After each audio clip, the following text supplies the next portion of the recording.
I'm Christine Dunbar from speechmodification.com, and this is my Smart American Accent Training. In this video, we're going to look at words that have the ood sounds. So an oo and a d sound, like shrewd, rude, mood, brewed, dude, food, etc.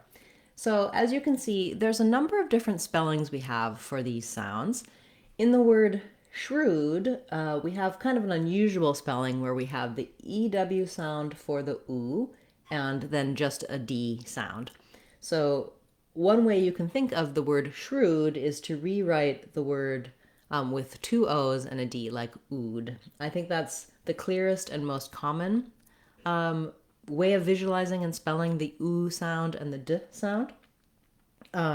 And I put these two up here at the top, shrewd and rude, because if you're having difficulty pronouncing shrewd, starting with rude will help you. So for rude, I just have my R sound, my oo, and my D. So start with rude.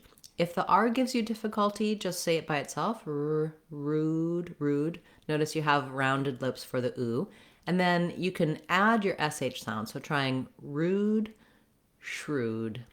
If it's tough to do the SH and R, keep your tongue mostly in the R position as you're saying the SH sound, which is why it would help to start with the R, rude, shrewd, so your tongue is ready and feels that R position.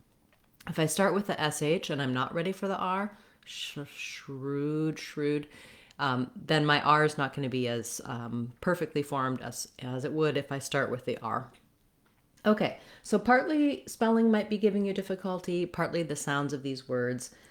Looking at other typical ways we spell the ood sound in words like brewed and stewed and screwed, we have the EW for the oo, and then we add the ED sound, typical past tense spelling. But we don't add any extra sound for that E, it's just a D sound.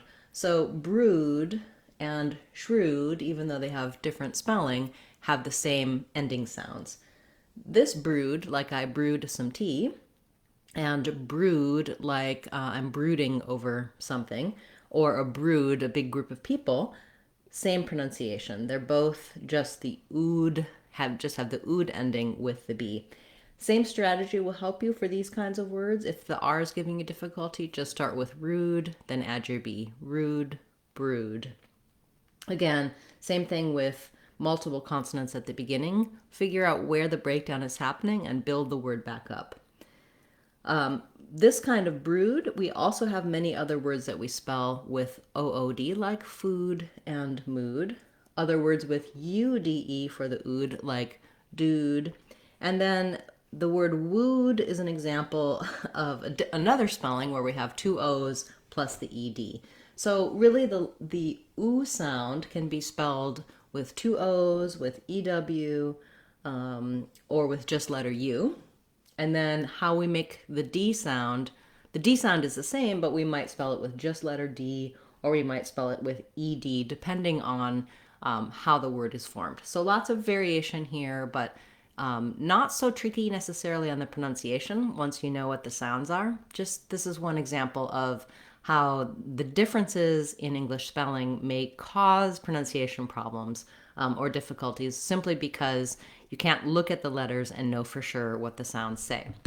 I am making a series of videos, one series of each sound and different ways we spell it and different words it's in, common words. That's my Sounds of English series. I also talk about all of the sounds of English in my Sounds of English course on speechmodification.com.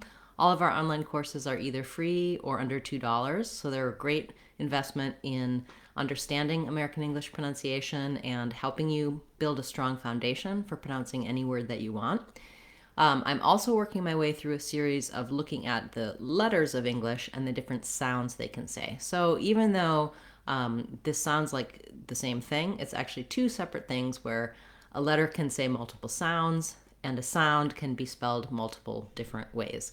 Once you understand that, it can eliminate some of the issues and challenges of pronouncing American English.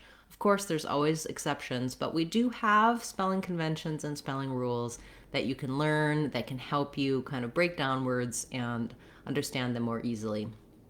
Often, when you learn a word from hearing it, the challenge is knowing how to spell it. When you learn a word from reading it, the challenge is knowing how to pronounce it. And you want to have strong skills in both areas so that you can acquire new words from reading and pronounce them correctly. And so you can also write the words that you know that you learn from hearing English. Okay, thank you so much for this request. If you have a request you'd like to see me cover in our Word of the Day series, feel free to leave that in the comments for this video or any of my videos. I'll be back again tomorrow with another Word of the Day class, as well as on Friday, we'll have our live question and answer class. You can attend that live on YouTube, ask your questions in the chat, and I'll answer them for you. If you haven't yet subscribed to the channel, I would really appreciate you doing that. I really am so thankful for the support from all of you subscribers and especially from my channel members. Looking forward to seeing you again soon. I'm Christine Dunbar from SpeechModification.com. Remember, if you want to sound like a native speaker, you can do it. SpeechModification.com. Bye everyone. See you soon.